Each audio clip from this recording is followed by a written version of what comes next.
او باچا خان بیا د جیل راغی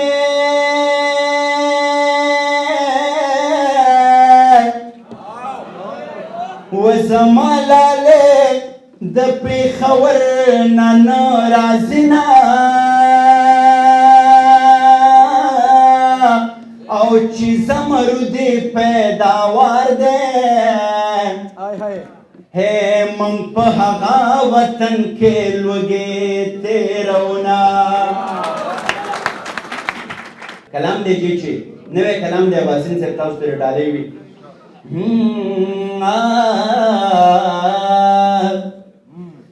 چلس شل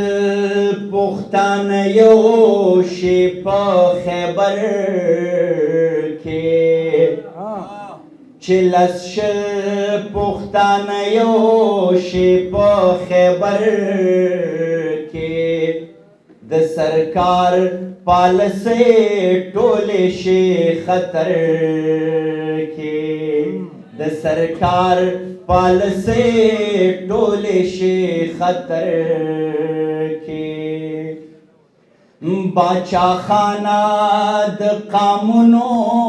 پا قطار کے بابا جانا د قامونو پا قطار کے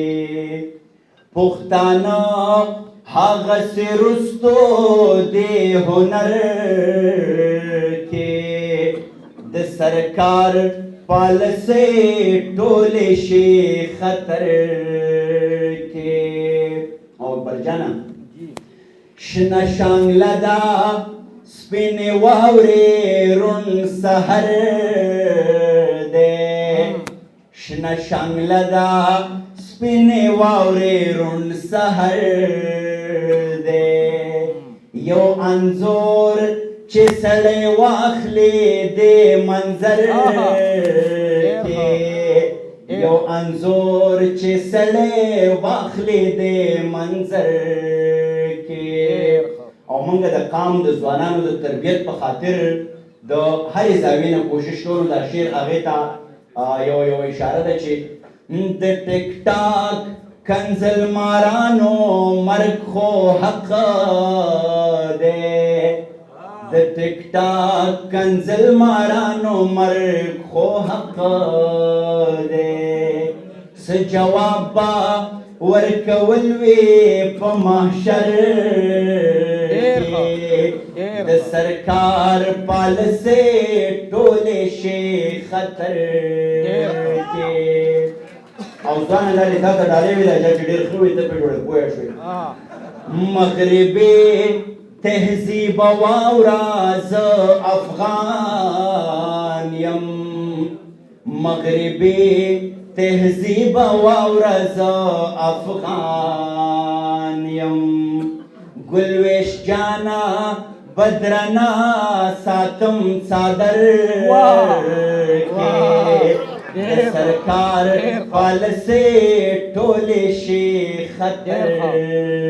کے او نن سهار چې راتلم اکبر جانه مې هسې خپل پریکټس مې کوم چې د مشاعرو ته ځو ریاض هم کوو که نه چېرته شی خطا نه کړو ښه پوره تیاری کوي نو ما یو کلام وی چې ای د کشمیر په غم ککړه یاره درنه یې هېره کړه بابړه یاره نو ګلویش راته یې وی دا بابړه پکې څه شی دی مې خدای دې وکړه بابړه نه دا بابړه ده نو بیا مې ورته دا پوره قصه وکړه نو خپلو کشرانو ته خپل کور کې به دا خبرې ژوندۍ ساتو ګورې دا زموږ تاریخ دی نو هغه کلام مې چې تاسو ترې ډالۍ وي ډېر مخکې مې هم په دې ځای کې ویلی و چې اکبر جانه وشو اے د کشمیر په غم ککړه یارا اے د کشمیر په غم ککړه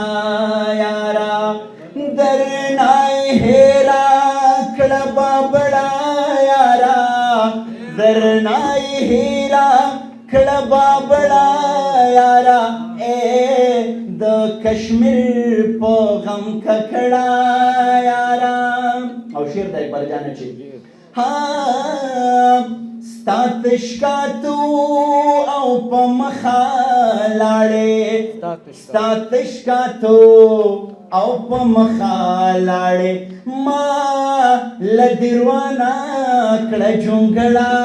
یاره ما له دیروانه کړه جونګړه یاره او خانجي څوک چې ګاندي او باچا خان پیژني څوک چې ګاندي او باچا خان پیژني سوچ کې هم نه کوي جګړه یاره سوچ کې هم نه کوي جګړه یاره او ډاکټر خالد حسین صاحب زما په خیال ته ونی سلیم لاله تاسو دوم په خیال راغلی وې ما نو دې کې ډاکټر خالد حسین صاحب او خان زمان کاکړ ته اشاره ده چې ها د دې ریاست بیانې لا حکم د دې ریاست بیانې لا حکم لاس را کوا خادم کاکړه یاره لاس را کوا خادم کاکړه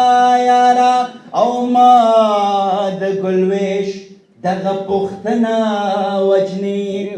ما د ګلویش دغه پښتنه وجني کلی تا کلا رازې مړه یاره کلی تا کلا رازې مړه یاره درنه هیرا کړه بابړه یاره د کشمیر په غم ککړه یاره ډېره زیاته مننه کوم